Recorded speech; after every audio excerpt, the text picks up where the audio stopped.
All of the media deals that Major League Baseball has. You're not reading about their deals with Fox and Warner Brothers because right now they're in the middle of them. You're only reading about the new deals with NBC, with Netflix, and with ESPN. You're reading about those right now. All of those deals all end in 2028. The theory from the beginning for Major League Baseball, what they have been working toward with all of the local teams, with all the local networks, regional sports networks falling apart, all of the stuff we covered with the bankruptcy of Sinclair and Diamond and Bally's and all of that, Michigas, and how now MLB produces games for some teams. Some teams are using a combination of their own apps plus over the air, all of that stuff. Plus all of the national stuff. That's the playoff games. That is the Sunday night game. That is the Sunday morning game. That is the special Field of Dreams game, the special Fort Bragg game. You do a special this game, a special that game. You go to Europe or Asia to start the season, special games. All of those deals, all of them, will end at the same time, which means that Rob and Noah have a chance over the next 3 years to formulate a gargantuan all-in deal like what you see in the NFL and now in the NBA. I remind you that NBA's new deal that they just started, NBA's new deal where they got $77 billion for 11 years, NBA's new deal where you don't know what channel to go to, but you know sure as heck fire, there's a night, that means there's a game somewhere, and you'll get used to it. Do I go to Peacock? Do I go to ESPN? Do I go here? Do I go there? I just know I go somewhere, and I'll get NBA. $77 billion over 11 years. The National Football League, they don't even worry about a local component because they are the ultimate unattainable dream because the NBA and MLB can never get to where the NFL is. The NFL doesn't have local games. Every single game on their schedule, whether they go to 18 games, where they are now at 17 games, when they used to be at 16 games, every team's every game is a quote-unquote national game. So the NFL puts its entire inventory together. Every single regular season game, every single playoff game, Super Bowls. They cut deals that are simply out of this world. They cut deals that, let's say, give them just conservatively $12 billion per year.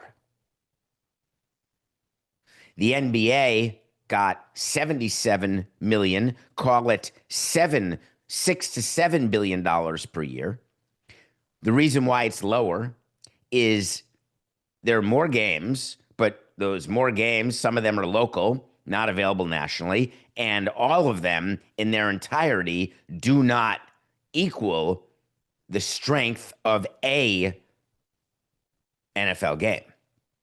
Remember when we look at numbers that a regular season NFL game will give you more than a Game 7 of the World Series? Unless, of course, you count Japan and Canada, in which case it's still darn close. Every single regular season game between two tanking teams will give you more than Game 7 of the NBA Finals. It's like a slotting system. The NFL slots in on top, then comes the NBA, then comes Major League Baseball. When you are in third place, you are not looking to pass the NFL.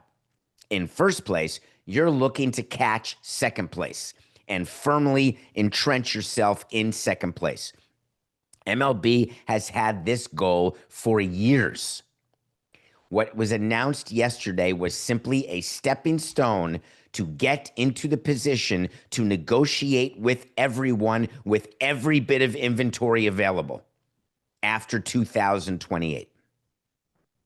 But in the meantime, They got to send out a press release, baseball did, that had the one thing in it it needed to have.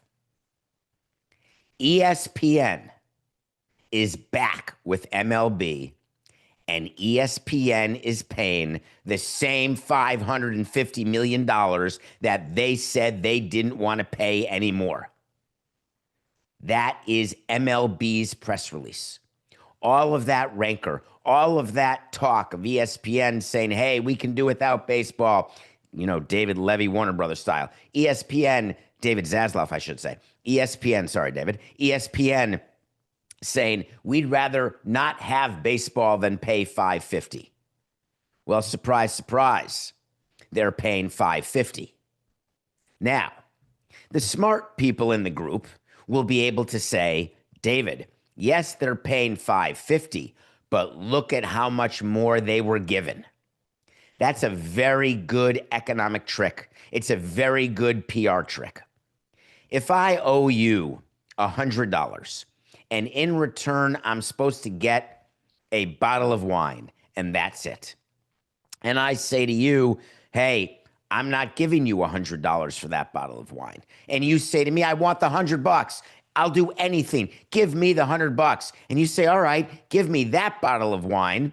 And then I'd like another bottle of wine. So give me 2 bottles of wine. The second one can be vinegar, but just give me something. Then I'll give you the $100. Then you get to say, hey, I got $100. I'm where I thought I was. And the person drinking says, I got an extra bottle. It ain't as great, but I got it. That's the deal ESPN and MLB just announced yesterday. ESPN simply got more wine. The question is, did they get vinegar or did they get a gorgeous full cab? That's where you're going to see behind the scenes, leaking, sniping, quotes. So we'll give you the facts. You're going to hear a lot about MLB.TV today during the course of the day. MLB.TV is something some of you may buy where you can see all out-of-market games as they're being played. You pay a couple of $100. It's sort of like Sunday Ticket, except all the games are on Sunday in the NFL. But it's a ticket where you get games every night of the week except your local games. Those are the blackouts. Local games are blacked out on MLB TV. MLB TV is an interesting property. It has hundreds of local games. If a national game like ESPN's old Sunday night game, which doesn't exist anymore, we'll get to NBC in a minute, but that game wouldn't be on MLB.TV. You'd have to have ESPN. So MLB TV is really about the local inventory. Major League Baseball is trying to limit local inventory going forward in order to package more and more national items, more and more national games in order to get closer to what the NFL and NBA look like. So for MLB to give up MLB.TV to ESPN, it's a declining asset.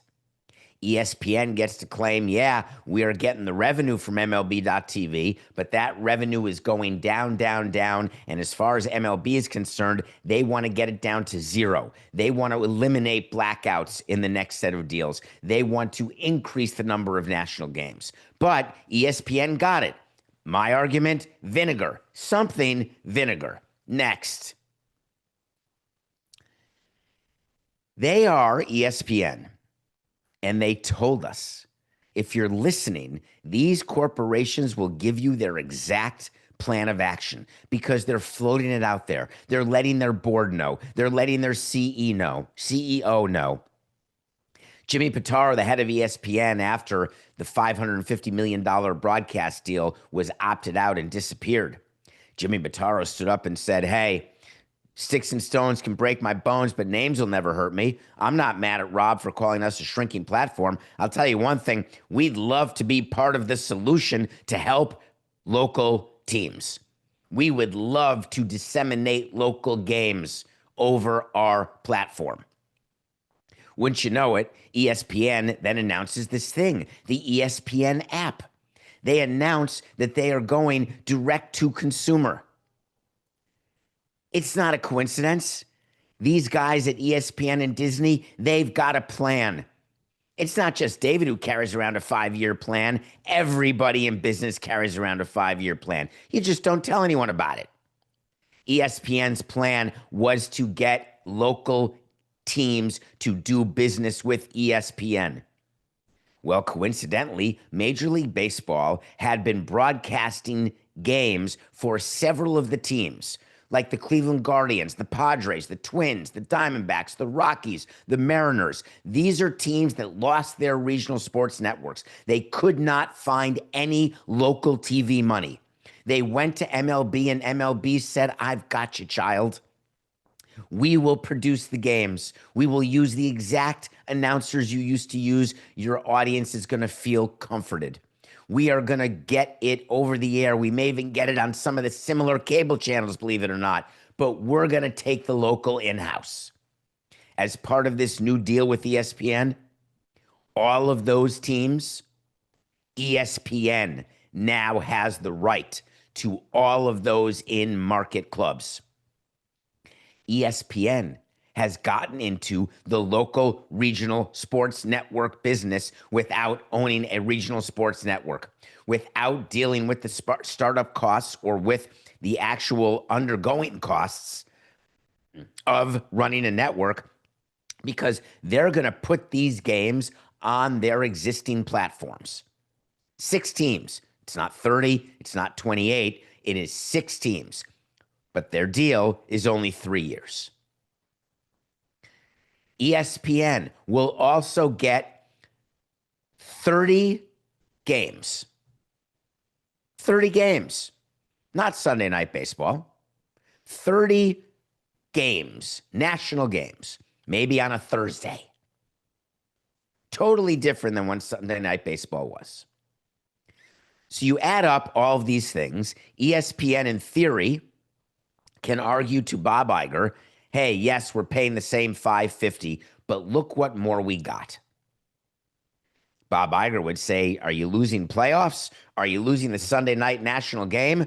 And Jimmy Pitaro has to say, yes, we're not getting those. Baseball sold those elsewhere, like to NBC and Netflix.